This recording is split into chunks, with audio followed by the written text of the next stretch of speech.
Hey, happy Sunday, everybody. Thanks for joining. We got the usual crew here, so let's check them out and see who's in the house. Joe, what's up, Joe? Glad you're here today. Good development on my swing journey. Basically, I focus a bit on my heel-toe balance and keeping it consistent from setup to takeaway to impact, and it has helped a good amount. That is correct. So if you look at your balance in your golf swing, if your balance is off, if you're fighting toe, heel, weight distribution in your swing, it's one more thing to compensate. So your goal is just to remain balanced. You should be good at that point. So good to hear that, Joe. Vertical golf, played in a 4-ball on Saturday with 3 strangers. End of the day, had 3 new mates. Yes, that is so true. I think of all the people in my life, I think my closest people in my life I met at a golf course. Everybody else that I have not met at the golf course is not in my life. So I understand how that goes, and that is the beautiful thing about the game is most of us are pretty good people. Get ready to ask Tony Brooks your golf questions. Yes, only golf, nothing else. And lastly, signed up for Doc. What's up, buddy? It's been a while. Your Doc spot is still here. You're eternally at the home base here. And when we move to our new location, I'm going to put a big plaque. Doc's plaque. You're getting promoted to have a plaque now. We got a good show today. I started today with 0 swing submissions. I woke up to a couple of emails, and now we have 2 swing submissions. One from Sweden, and one is a friend of Steven's. So, and then we also had about 10 minutes ago, I had a submission from one of our viewers who has a 3-year-old. Wants me to take a look at your swing. So we're going to watch a 3-year-old swing and look at that cause and effect. So the first one, and then we got some questions because I wanted to try and fill the hour. If we don't run out of time, or if we do run out of time, I got some questions to answer by some of you guys. First one up is Alex, and this is a gentleman from Sweden. So I'm not sure if he's on right now or if he is sleeping or working. But basically, he sent me this long email. I won't read a long email because it's pretty lengthy.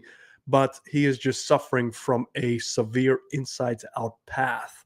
So we're going to help him recognize his cause and effect, what is causing that inside-out path, ways to go about to try and remedy that. And just remember, you got to work with somebody. It's one thing to do on your own, but it really helps to have a trained eye help you out. So let's look at the fate down the line first, the one that was playing already. But what we'll do is let's first draw in, yes, Barney Purple. Let's see if we can see Barney. Can you guys see Barney there? That should be clear enough. Okay, so initially we do see a very upright setup just because he's standing much taller. And when you do have a taller stance, typically you're also a little bit closer. So this wants to promote a steeper motion. So we got to keep that in mind. And if he is not steep, why it is not steep. And mellow yellow is going to be our spine angle. And I know this is kind of at a crooked. He's not doing like the Michael Jackson lean or anything. I hope not.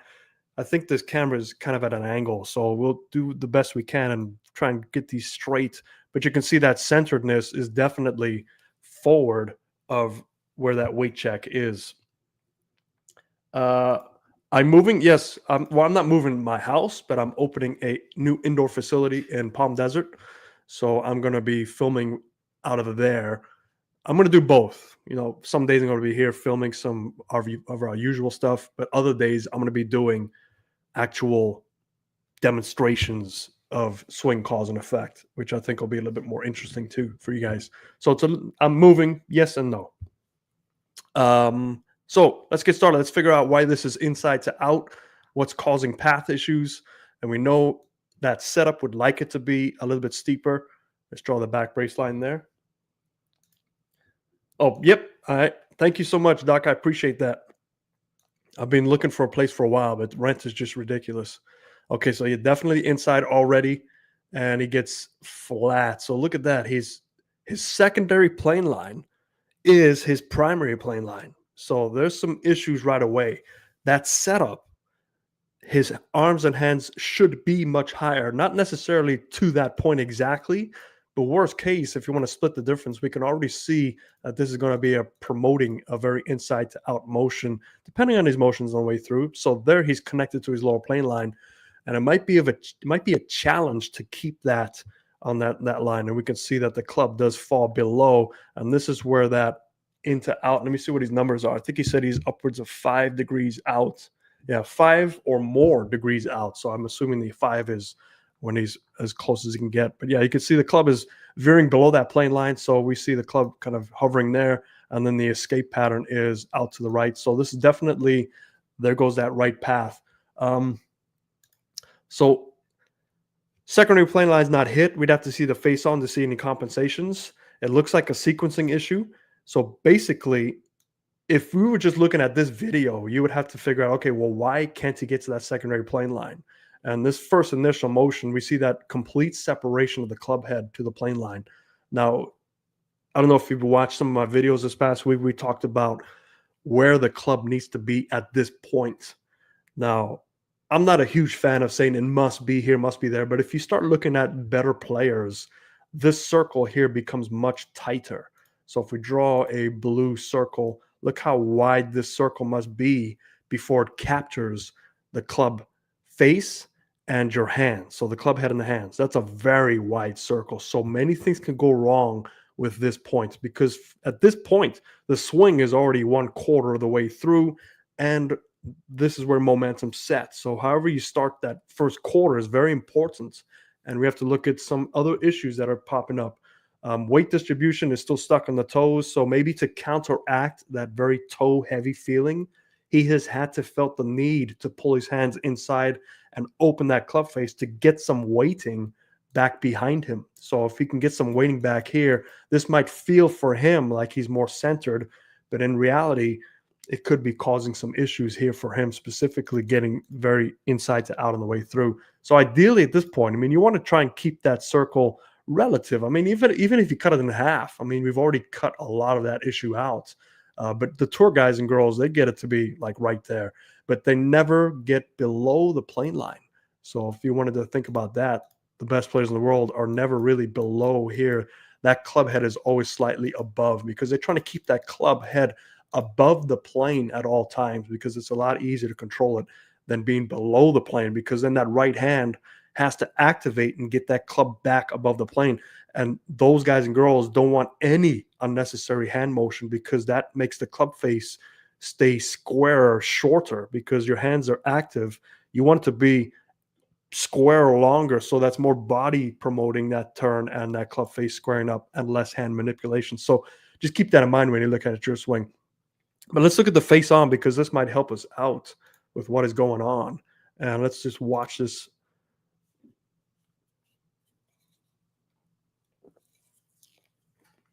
Yeah, so some sequencing issues there. You can see it at the top right there. So see how the hip is bumping out of the way? Now it could be bumping out of the way because his hands are very flat. So he has to get his lower body out the way to create some sort of room for them to kind of go through. But you'll see he starts to lose his angle right there. And the next couple of frames, he's going in with almost no angle, no retention. And that's ball position. So, a couple of things are going on here. Number one is that setup. He would like to be more steep. So if you're watching this now, or if you're in Sweden tomorrow watching this, you might want to look at your setup. If that feels natural to you to stand nice and tall and close, that's fine. But you've got to make your hands work with that setup. So they need to be a little bit more steeper and gets that secondary plane closer, as opposed to getting to your primary plane at the top, which is very hard to make a swing work. So if we do the back brace line, and we're going to draw where the golf ball is, we'll draw this in yellow. It's a nice, easy color to see, and it's straight to the sky. So you can see the center of his body is already ahead of the golf ball. So he doesn't need much weight distribution from there. The club path, the club angle, let's look at that in blue. It's okay. That's not really on there. I don't know what. Look at this. Boomer alert right here. Okay. So slight forward press, not too bad. That ball position is a little bit too far back. And with that, now you've got a ball position issue, plus you've got a sequencing issue. So your lower body is getting out the way to create room for a flat motion. When that occurs, now your hands have to catch up as well, and we start to lose the angle. And plus, if you take a look as he gets down into impact, that center of the chest, there goes the lower body. Now the center of the chest is going to tilt more, because when you drive that lower body first. The right shoulder will tilt back to keep you balanced. But with the irons, you want your whole body to move slightly left, but he doesn't really need that because he started ahead of the golf ball with the center of his chest. So he's getting away with that aspect of it. But since he's accentuated this tilt more, almost like a driver, now that's going to drop that club even further below the plane, and he's going to start to swing up and more into out. But then his hands have to do that last second catch up, and he starts to lose a lot of that angle right here. So we take a look at where his centeredness is now. It has still moved ahead of where it started, but it was ahead to begin with. So now he's moved that ball position back further, 1 or 2 golf balls on top of this. So that's going to promote your hands to fire sooner anyway, because you moved your ball position relative to the center of you. So I think a lot of this is stemming from, I wouldn't say set up from the down the line, because if this is natural for him, that's okay. But he needs to get his arms to kind of go with that taller setup, meaning more upright. Now, if his arms feel more natural there, then you have to look at backing up and getting a little bit more heel based to allow a flatter motion. So I think a lot of this just is the weighting. It's too toe based.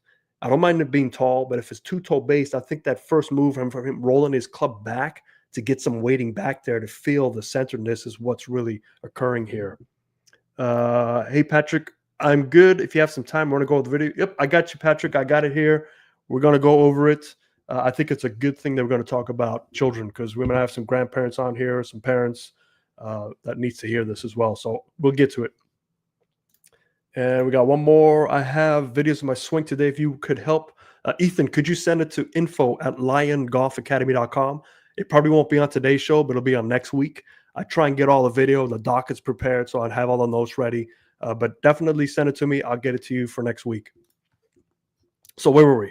All right. So weighting. So the club needs to roll back to help that weighting out. From this point of view, we definitely want to get that golf ball in line with the center of our chest. So we don't need that far back, specifically since we have this lower body driving out the way first, and then that tilts our shoulders out. But ideally, with that golf ball moving up further at the top of your swing, now you don't have to feel like you're hanging back and getting the sequencing out the way, but the whole body needs to move slightly together.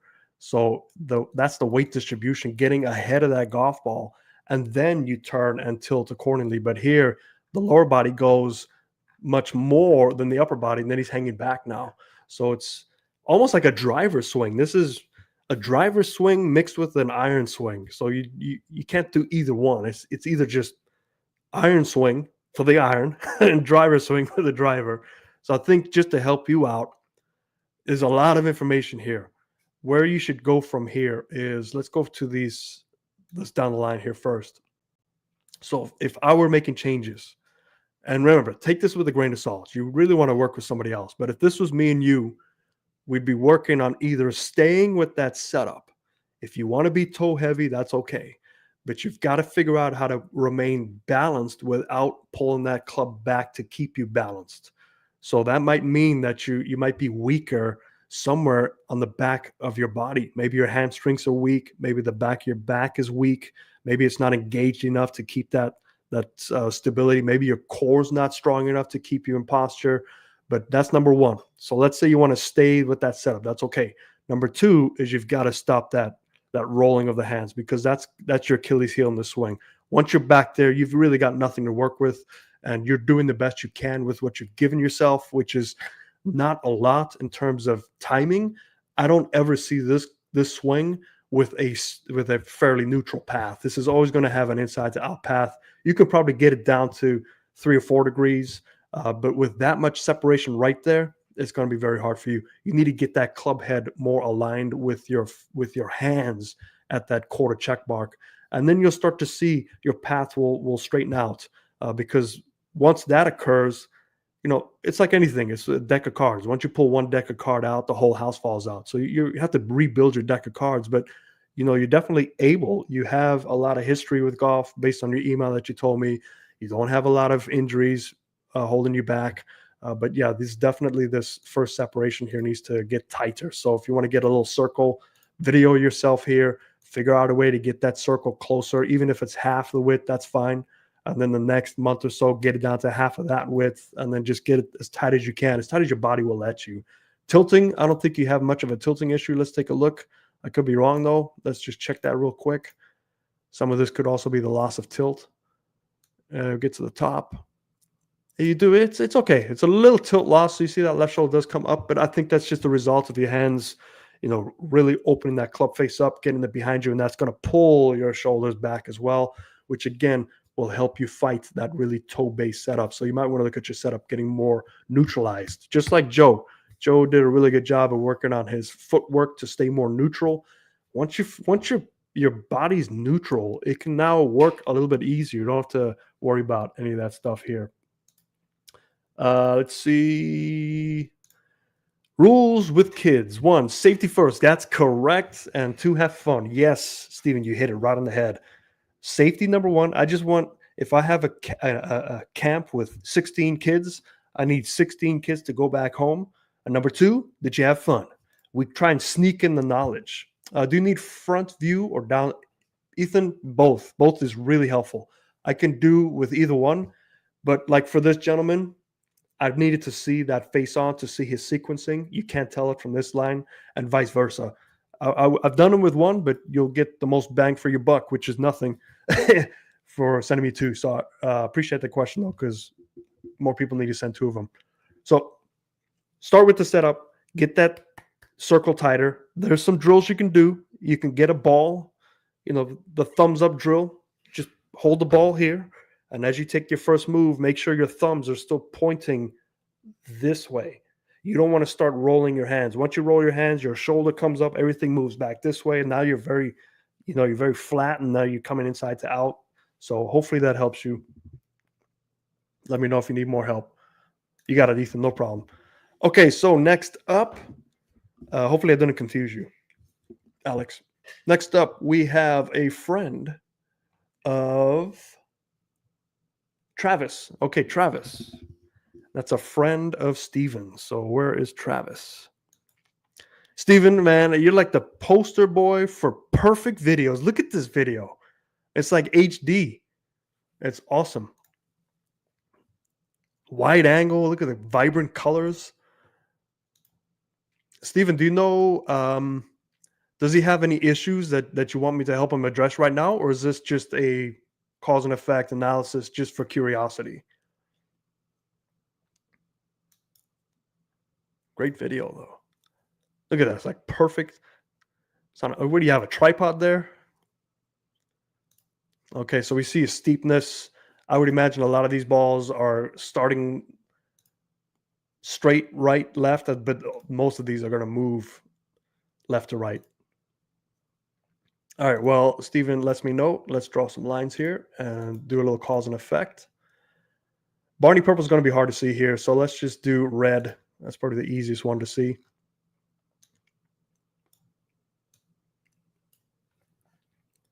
Yeah, very vertical backswing, hits a fade. All right, so let's take a look. A lot of squatting. That's when you squat, you kind of limit your rotation with the lower body. And we see he gets stuck with that limited rotation. And then he lifts it up to try and get the club further back. So he starts with a pretty neutral position. If you take a look at the weighting, the setup's pretty good. The weighting is right where it needs to be. So arch of the heel straight up. You can see it meets the lower plane and the spine angle. So this is a really good setup. So I don't know if you've been working on it with his setup, but it's really good. But yeah, that's squatting. It's very hard to squat and turn. You need to be taller to turn. So that squatting can affect you. And then there goes the arms. So the arms get very high. They don't quite get deep enough. So if you take a look here, at this bare minimum with the setup, if you want to here's the green line. So green line deep enough is just right where those 2 lines meet. But since he's a little bit, suffers a turn, and he starts to pick up. The more you pick up, the more you have to turn to get deep enough. So if you don't turn enough and you pick up, now you got some issues. Because if you take a look at your triangle here, I mean, to pick up and you get that flying right elbow to help that club go back further, there's the triangle in Barney purple. Where's the triangle pointing? At the best, he's going to go straight down unless he has some, Matt Wolfish kind of reroute, which I don't really see happening because there's not a lot of clearance room for this to happen right there. So it goes on that complete right side of that triangle. So from here, there's nothing you can do. I mean, there's no amount of compensation, no amount of talent and Gumby legs you have. Think about this, that from that top position to when you strike the ball is incredibly fast. We don't have the time to compensate. So this is all he's left with, and he tries to strike it. Obviously we got some standing up, which is counteracting him going down. So there's just a lot of down and up, which is limiting that initial turn. I think depth can really help him. That setup is really good, but he needs some depth. So if I were you and helping him, a really good drill I have used in the past. Hopefully I can explain this right. So let's say that this is a club. I'm going to draw a very Flintstone-esque looking club. So you want to lay the club. There's the club head on his right hip. And everybody could do this. It's actually a pretty good drill. So the first thing you want to tell him is, I want this club to fall behind you and point to your target. So in other words, you want that club to go from upright, and we'll draw the down on the ground. It's going to fall down here, and it's going to point here. So that's it laying on the ground, right? It's a very horrible. Look at that club head. Can't miss the ball with that thing. But it's going to fall down. And the only way to get it to fall down is by turning your hips. If you don't turn your hips, that club's going to be stuck on his pocket. It's going to just stay there. So you want that club to fall as soon as you can. And the only way to do that is to turn your hips, and don't worry about squatting or going up. So he might be watching this a little bit later, but you've got to get that turn, because with turn comes depth. Because the moment you turn your hips, your whole chest will turn with you. You try this, try and swing, just turn your hips and then keep your chest there. It doesn't work. So you turn your hips, your chest goes with you, and it doesn't look like he has any issues with rotation. But right there, he's got the turn, but then he squats, and then from there, the arms go straight up. If you can get him to go straight up when his arms are back here, now he's in the ball game, because it's going to go up at an angle. So his top position will be there. And now he just has so much room to get closer to that slot. He can naturally start to just turn through. He doesn't have to stand up to counteract that going down on the way back. So there's less up and down, more rotation, more depth, more plane to work with. So just definitely from the face on, there's lacking some turn. But let's take a look at his face on just to see the setup. Said he has pretty good distance. Well, you know what? If he has good distance with that, imagine how much further he can hit it when he gets... What's this? This is what I was told when I sent the video months ago. Very easy drill to do, and you can do it in your living room. Yes, Jonathan, you talk about that one with on the right hip where you just turn, the club falls. That is one of my go-to drills that I think, myself included, I start getting lazy. You put that thing on your right hip, you start turning, or left hip if you're a lefty. It just gives you audio feedback, gives you what you need right away, and you can't do it anywhere. Do it in the airport. Just get an extra wedge. I'm sure they'll let you in through customs with a wedge. Just tell them, hey, I'm a golfer, man. I need to work on my hip turn. All right, so let's take a look at the setup. Setup looks a little bit upright for a driver. All right. So we got the shoulder tilting, center of the chest. Okay. Let's take a look at the motion. There's something I want to address about the address. So we'll get to that. Oh yeah, definitely. Look at that. So there's definitely, so you're going down, lack of turn. And now we're kind of stuck. We got some weighting too much. You look at that hip tilt. So the hip tilt is pointing down. So this is, think of it like a bunch of water. So if you're tilting that much, where's the water going to go down? The water is going to go down this way. So all the weight is being built up here. So he has to release the weight from there as he strikes the golf ball. And we can see he's starting to, he doesn't lose much angle, meaning he doesn't start to tilt down, which is good. And this high hands, you see a big spacing. Whenever you have high hands, you see a huge spacing between that club shaft and your head. But it doesn't mean it's wrong. It's, can you reroute it? And he has issues rerouting it. So yes, for him, you want it to be a little bit more tighter, which means you just take your hands from higher to lower. That'll help you out. But let's see how he unwinds all that weight that's stored up on his left hip. So he drives it. So he's driving it. So he's releasing the weight from down to up, which is standing up. And then he gets to the impact position. He gets it pretty good. But you take a look, now all of a sudden, he has a big forward press with a driver, which you don't really want. So let's take a look at that starting position. So let me see if I can explain this here. There's your shaft angle, and it's pretty upright. So there's about 90 degrees. So here's your circle, right? So ideally, you want this club to escape up. So which way should it be pointing for it to escape up after it hits the golf ball? It should be pointing this way once I get my colors. And this is exaggerated, right? It should be pointing like this. Now, keep in mind, it's exaggerated, but to get the point across. So this arrow is pointing up. This one is pointing straight. Now, if you have forward press and he gets his weighting left, his arrow is going to be pointing down because the club shaft is going to be leaning this way. You don't really want that in a driver. You want to feel like that club shaft is pointing up as you strike the ball. So just a little bit of a change of his setup, maybe a little bit wider stance so he feels like his center of his body can be a little bit more behind the ball, but definitely get the tilting and get some of that weight. It looks very steady in the center. Get some of that weight to the right side, 60, 65% more to the right. So then he can feel like he gets that tilting a little bit more. So he's basically going to pull his center a little bit further behind the ball because there's the center here. If he can pull the center a little bit further behind, get a little bit more tilt, and then start to get that club to be resting here, now that club is pointing up. So even if he has some sequencing issues, he's not going to be forward pressing, hitting down, which is probably why he might pop the ball up every now and then or skull it if his hands getting too involved. Plus, he's going up and down. So he's doing a lot of, again, iron mechanics for a driver. So a lot of this is set up. So maybe, Steven, give that a try and see if that'll help him initially. But you can see his swing is there. I mean, he's clearly athletic. He can get the job done, but he's stifling himself. He's limiting his ability just by his setup. Because in order to get to a pretty decent position from here, he will have to be, his shoulders will have to fall back and he'd have to be in this position here. And just by the lack of rotation, it's not going to happen. And if he does get to that position, it won't be effective. It won't be powerful. His weighting will be all over the place. So, you need to use your weighting correctly. So I wanted to bring this up too and relate it to other sports since we have people that play other sports here.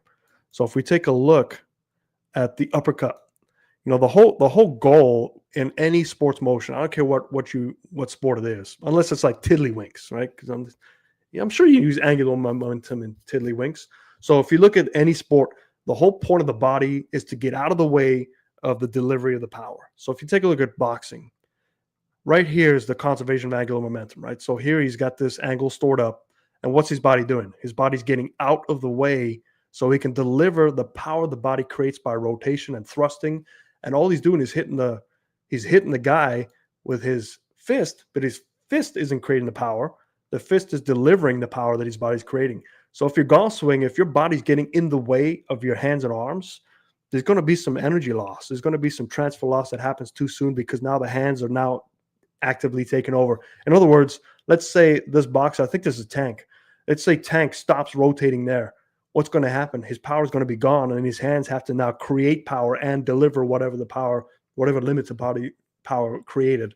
So if you take a look at that, here's hockey. Hockey, you don't think there's much angular momentum, but what does the body do as you go through? Look at the rotation of the body. Look at that. So the body's rotating, it's getting out of the way, and then boom, there's the angular momentum. So the same thing occurs even in hockey, in ice hockey. If we take a look at baseball, I know Joe's going to love this. What happens here? So grounding to the body, right? The body gets out of the way. Look at that angular momentum. I mean, this is just a huge, this is very golf-like, right? Boom. And he's hitting up. So what's happened to his body? Where's the path of his hands going? His hands are going up and out. So delivery of the power. So you have to get your body out of the way. Do we have any other here? Nope, that's it. So I just wanted to bring that up too, because I think this all goes into like just visualizing the amount of power your body can produce. But at the same time, it has to get out of the way of your hands and arms. And if you're setting up where they're going to combat each other, there's going to be some issues. The role of the hands will now take the role of the body and vice versa. So hope that makes sense to everybody here. But now we got to stop the share screen here, and I've got to find what I did with the 3-year-old. Where is he? There he is. All right, here he is. So we got to watch this.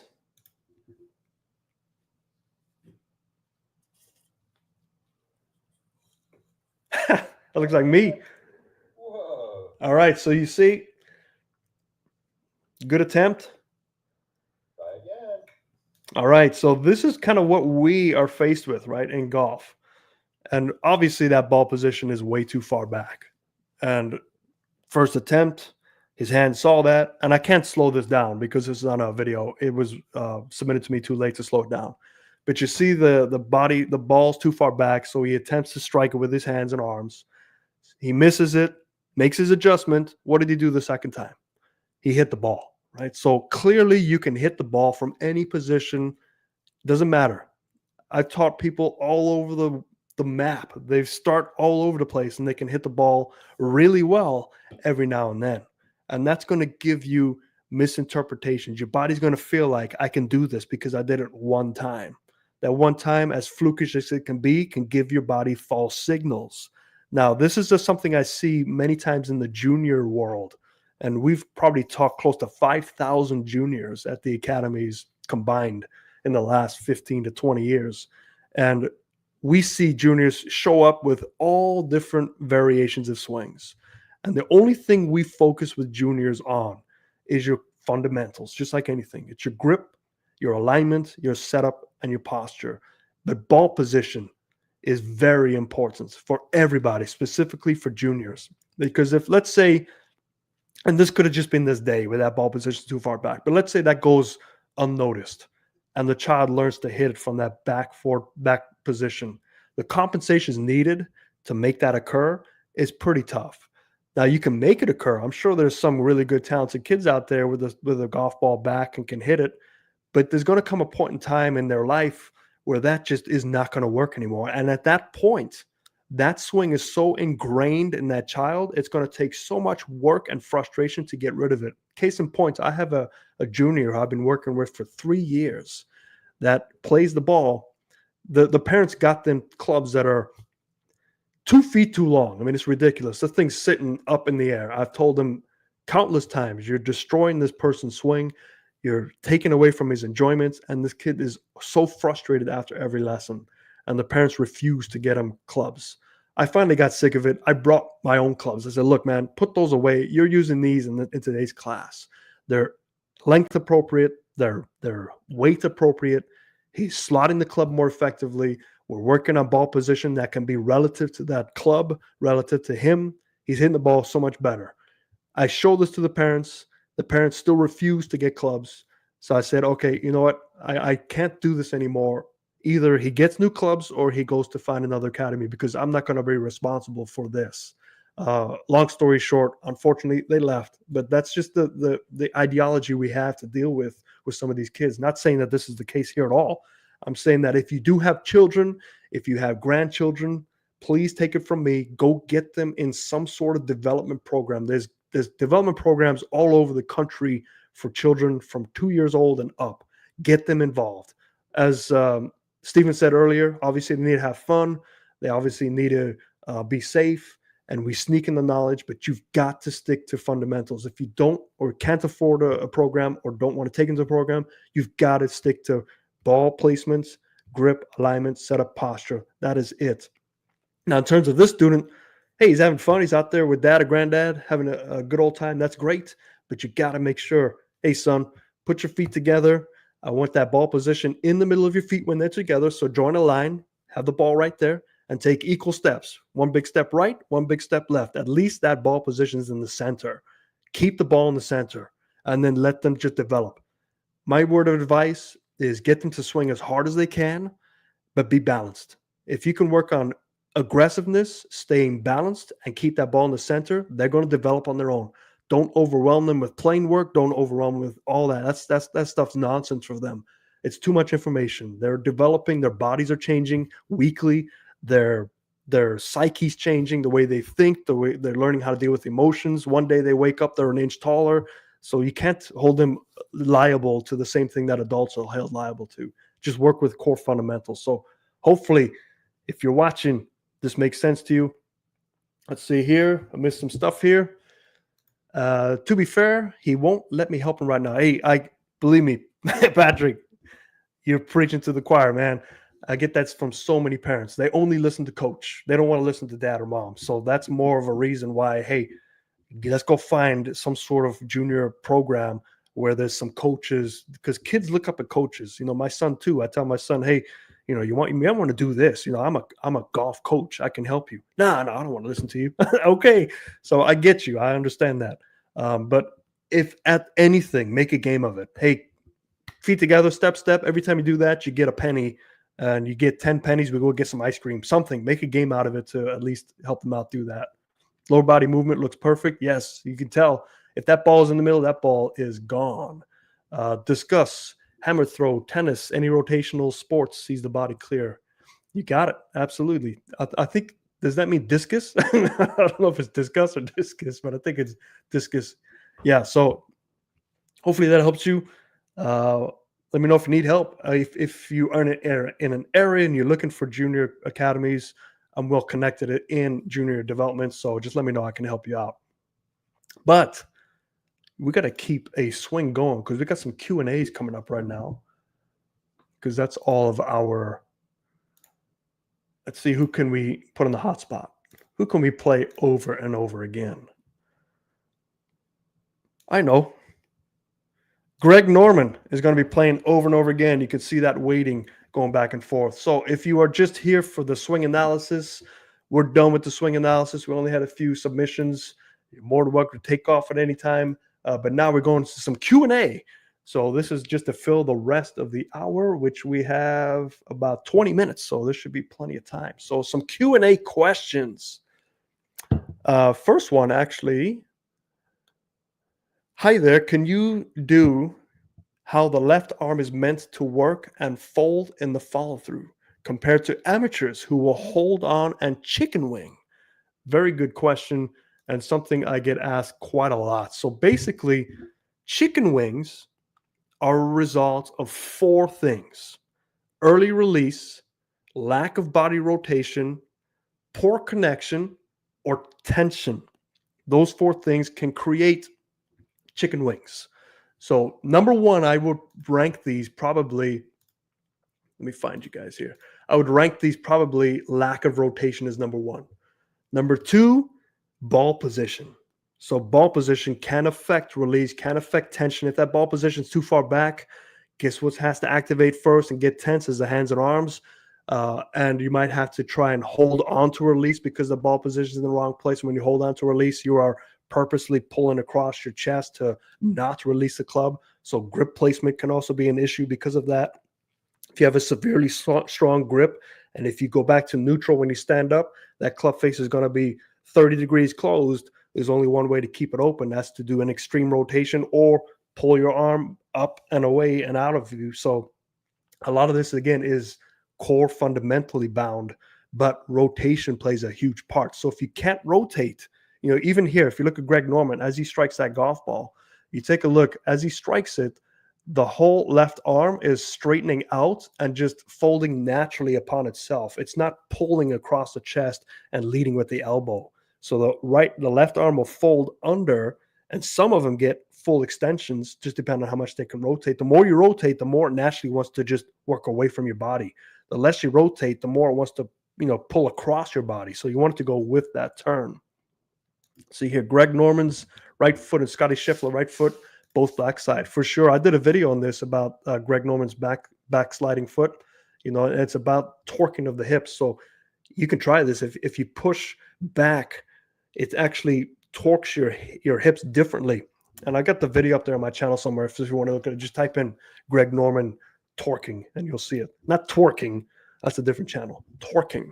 All right, some more questions. How do you fix an outside in swing that causes a large slice? Rotation. Usually it's just lack of rotation or the ability to get that rotator cuff on the right side to be in a position here. And, tour pros have 30 degrees more rotation than us. So they can not only do they rotate more, but they can get that club more in the slot quicker because of that rotation they have on their rotator cuff. So if you look at pitchers, baseball pitchers, they can really get in that slot pretty easily because that's all they do all day long. I taught a guy who was in the Colorado Rockies relief pitcher for like 15 years, and that guy could just bomb the ball, and he would slot it every single time just because he had that motion. So rotation is a big issue. Again, ball placement can be a big issue. It's most of these things stem from your setup position and then your God-given talent of how to turn more. So if you can't turn enough, you might have to set up more close to allow you that turn so you don't cast from the top. And usually casting is not necessarily the arms throwing, it's the arms aren't deep enough. So when you do turn, they're already firing outside that circle too fast. So just take a look at your rotation first. That might help you. What is the effect of grip handle size on the golf swing? Grips can be a very interesting thing if you want to really tinker down with your mechanics. I wouldn't suggest doing it unless you get to a certain level and you want to really start to exceed that level. And this is where the best in the world start to play with grips. I've met guys that have built up one side of the grip to help with pressure and tension. Basically, the bigger the grip becomes, the more tension you place to hold the club. So if you have snap hooks all day, you build up that grip. So it teaches you to hold on to the club. And when you hold on to the club, you have tension in your forearms and you can't release it as hard.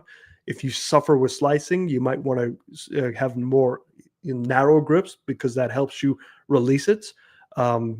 If you have tense, I've worked with guys that have a very active right hand, very strong right hand dominant that would continually throw that right hand. So we've built up grips purposely on the right side to be much bigger. So when they grip it, that right side of the grip, he has more tension on his right hand to relieve that release, and he's holding onto it more, and that's straightening him out too. But be careful because that can start to change with your swing weighting. There's the club weight, and then there's also swing weight. So total weight, you measure it one way, and then you put it on the measuring tool the other way, and that measures the swing weight. That depends on how heavy that club head is. So if you want to lighten up your club head, you can add more swing tape on your grip, and that'll get that club head to be lighter. So effectively, you can swing it faster. You can get more club head speed, but then you start to lose the position of the club. You don't really feel where it is in your swing, and vice versa.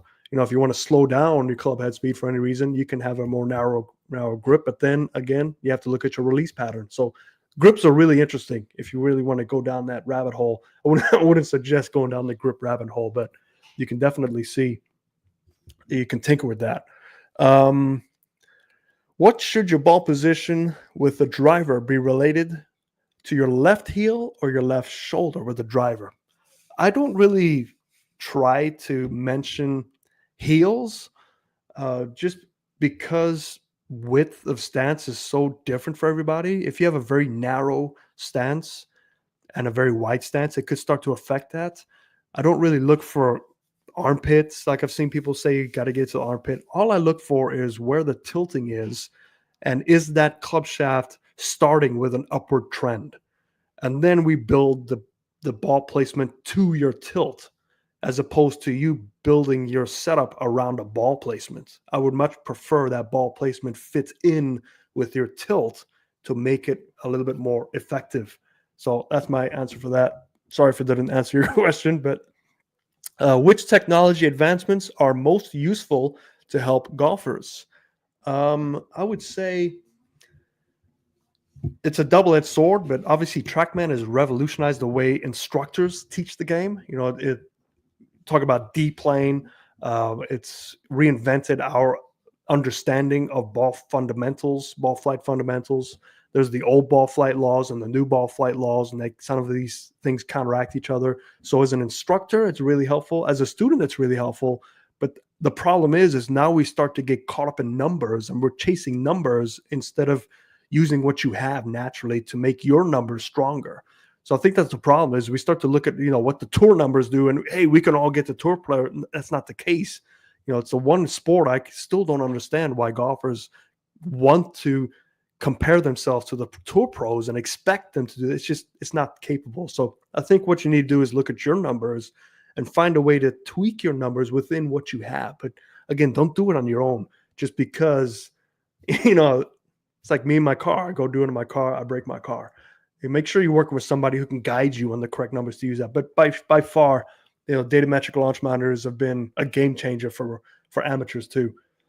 Plus the indoor, you can play golf now year round, which is pretty cool too. Should amateur golfers have clubs fit by a professional? I would say if you have to have them fit, go to a club fitting professional. Don't just go to a professional. My specialty is not fitting. I understand the basics of fitting. I understand, what creates different ball flights, but it's not my specialty. We have a relationship with Club Champion at my academies, where if my students need clubs, a Gold Club Champion, we got a relationship with them. I inform the Club Champion guys, this is my student, they're coming in, this is what we're working on, this is our goal, this is the ball flight they have, this is what we're working towards. I need you to fit clubs to kind of push them in that direction. So if it changes your shaft frequency, high kick point, low kick point. It's all going to change when you work on stuff.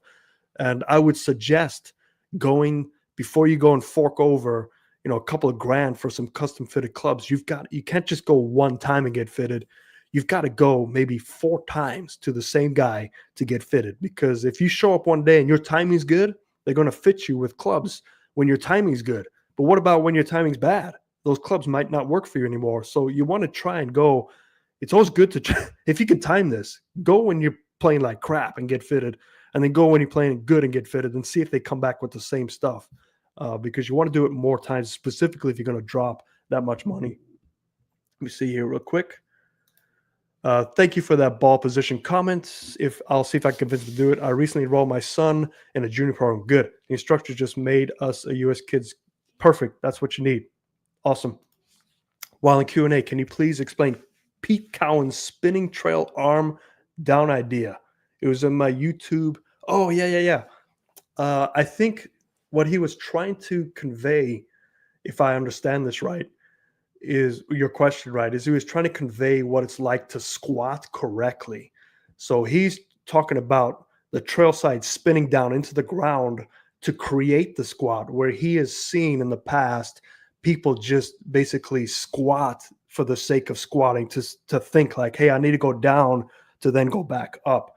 The way he's trying to explain it is, it's not necessarily you just going down to go up. You have to go down with a purpose by using your body mechanics to go down, as opposed to just bending your knees. Hopefully that makes sense here. Oh, perfect. Yeah, Tom. So you got the same question. So hopefully that makes sense to you with that whole Pete Counts thing. He's a great instructor. The one thing I have with some instructors is the way they try to communicate it. It can be lost unless you know the guy and you can understand what he's trying to say. I think that is related to the trail arm and forearm rotates towards the ground. It could be, honestly, it could be the way he's talking about the release and how it needs to keep up with the rotation and how you use the ground force. What I can do is let me go and watch that video again. If you guys want me to make a follow-up video to try and explain what he's talking about, maybe that might make the best sense for everybody, because I've got that question not only here but on my comments too. They're saying, hey, I don't quite understand what he means by his conversation from the top to impact. So maybe I can go down and break it down even further for you guys. Let me know if you like that. If a professional club fitter is working with a golfer who with a flawed golf swing, should the pro try to fix the flaw first? I think I answered that in the last one. I think it's a combined effort of you speaking to the fitting pro, of them understanding what you're trying to do with the golf swing, and vice versa. Constant communication. It's ideal if you can go to somebody that teaches and fits, but you want to go to the professional that does it for their full-time job. So if you want to go get a lesson, go to a pro that does lessons only. You want to go get fitted, go to a pro that fits only, and they should have a relationship already built up between them, and they can fill each other in. So that's my best advice for that. If a golfer is scoring well with a swing that puts stress on his low back, should his coach change his swing? What would put less stress on his low back? That's a good question. I think that always comes down to the job of the instructor is to tell the student, hey, look, this is what I see can happen in your swing. It might be good for now. I don't know if you want to turn professional. If you want to turn professional, is this a sacrifice you're willing to take that you could potentially blow out a lower back, in your 20s and be done? If you're successful, you could have made enough money in your events to see the rest of your life in, but is it really worth you doing this? Depends on the severity. If I see something like severely stressing, it's definitely conversation. It has to come from the student, though. The student's the one that makes the call, but as long as the instructor makes them understand that, hey, this can potentially cause injuries, what do you want to do about it? We can work our way out of this. But then, some students just don't want to. They hit the ball so good. And then, it's not a guarantee that they're going to hurt themselves. They could also, use it or lose it, that philosophy. If they're consistently using it, their body might adapt and strengthen that area too. So just really depends. It's a hard thing. But as long as the communication is done by the instructor to the students, then it's the student's call. Let's see. Who will win the next Ryder Cup in September 2025? Is Bethpage Black in New York a tough course? I've never played Bethpage Black. I've had friends that have played Bethpage, and they say it is an animal, specifically when they tip it out. So it's a toss-up. You always got to favor the Europeans right now just because of their camaraderie and the way they just come together. I mean, I don't know if it's a social thing. They just like to drink and have fun and get together. I just don't think the Americans quite are on that same page yet with the team in golf. I'm not saying in teams, but just in golf. So my money's on European. Don't fault me for that. Why are Korean professional female golfers so good? Well, Sairi Pak, I think she started that whole revolution. And again, it's probably a, discipline. They definitely a lot of discipline in that culture. They get exposed to high quality junior development programs. I think it's mainly just discipline and junior program and also tournaments. They do play a lot of junior competitive tournaments that are very, very extreme. So I think it's just a different culture. I've always said 10 years ago, I said in 20 years, China is going to dominate the PGA Tour. And I'm still holding to that. I say in 10 more years, China is going to be in the PGA Tour and they're going to dominate. Patrick, did you see the kid in Mexico Open who was hitting at 350 to 370? No, I did not. Can you let me know his name? If not, I can look it up, but I would love to see that swing and maybe do an analysis on it. I love watching those long guys hit it. Next one. What is your favorite golf swing on the PGA Tour? Man, you're going to make me choose. I would have to say, oh, man. Currently, I'd have to say Matt Wolff, just because it is such a wild swing. And the fact that he's able to do it at that high level over and over again, it's just, to me, it's a very powerful motion. I'm a huge fan of going steep to shallow just because you are using a lot of that whip, the conservation a lot easier. I think more people would benefit from trying to emulate some of what he does than this whole flat trend where you keep it flat and flat. I think that's destroying a lot of games. But I'd say Matt Wolff, all-time history, I'd have to say, even though he wasn't a member of the PGA Tour, Bobby Jones, just because, man, that thing is butter. Fluid. Let's see, we've got a few more. Will Tiger play on the senior tour when he is 50 years old? I would have to say, health is number one for Tiger at this point in his career. So if he's healthy, I don't see why not. I don't know if he's going to go out and run out and take Bernard Longer's record or Hale Irwin's record, but I think to go play with some of his old friends who are now on the PGA Tour or senior PGA Tour, go play with Ernie and Mickelson, and I think it'd be really cool. I'm pretty sure the PGA Tour is going to try and entice him somehow to do that. But it'll be shocking to me if he does not play just because he's Tiger and he's so competitive. When will the battle between the PGA Tour and Live Golf be resolved? I just don't know. That's such a hard subject. I would like to say sooner than later. I think it's just ridiculous what's going on with them, but who knows? That's a tough one to answer. I would have to say by the time I die, hopefully. Last one, should amateur golfers spend more time on the short game? Is that a trick question? Because that is a big yes. Yes. Big yes. Every time I go down to Mission Bay, where one of the academies are, we have, I kid you not, there must be 60 bays, hitting bays. It's a huge range, double-sided grass. It's unbelievable.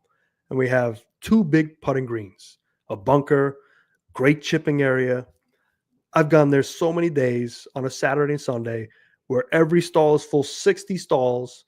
We've got people with baskets waiting to hit. And I look over at the putting green and there's maybe 3 or 4 people chipping and putting. I know it's boring, but you've got to do it. If you can just cut it in half, do half full swing, half short game, your scoring ability will just elevate so much because 50% of this game comes from 50 yards and in. So why aren't you spending at least 50% of your time on the short game? More so because you guys got to catch up for not practicing your short game. It should be 75% chipping and putting, 25% full swing. And the thing that gets me is the guys that just spend 2 buckets on their driver. And they just hit driver. I know it's fun, but if you want to get better at the game and scoring, why are you going to practice 100% of your time on a club that you use, 4% of your shots? It doesn't add up to me. So, yes, get out there and start chipping and putting. Patrick, I'm having my first ever lesson from another South African, Mark Ellerman, this week. Are you really having it from Mark? Ask him. I sent him an email. Ask him if he got my email. I sent Mark an email saying, hey, I want to come on your podcast and talk about amateur golfers. So if you can put a word in for me, I still haven't heard from Mark. He's priced as the same. Yeah, that's awesome. Yeah, I don't know why people think they need to charge $700 an hour, $1,000. I mean, how much is your knowledge? It's a game of golf, man. It's like you're not out there solving world peace. You're helping somebody get better at a game they love. I mean, obviously you need to make a living and you need to support your family, but come on, how much money does one person need? Beth Page, black is hard, easily 6 shots harder than balls is raw. Yeah, I've heard it. I've heard it's incredibly tough. I don't know if they've done the check-in a little bit better. I heard people used to camp out overnight to get their ticket to then get a tee time. That's crazy. Smash the like button, subscribe, get notifications. Yes, appreciate it, Steven. That's it for me. That's all the questions. That's all the videos. I appreciate you guys sticking around all this time. For those of you who lugged it out in the Q&A, if you have videos, send them to me so we can have a nice full session next week only on videos, unless, I'm going to bore you guys next week. We're going to be going over our 1.618 website development. I can do live stream website development. You can help me come up with the memberships, $59.95, blood samples, all that stuff. All right, guys, I'll see you next week. Hope you guys have a good week. I'll get some videos up there for you. I'll do another video on trying to decipher what he was talking about from top of the swing to impact to hopefully make it a little bit easier for you to understand. Other than that, I'll see you guys next time. Fairways and greens.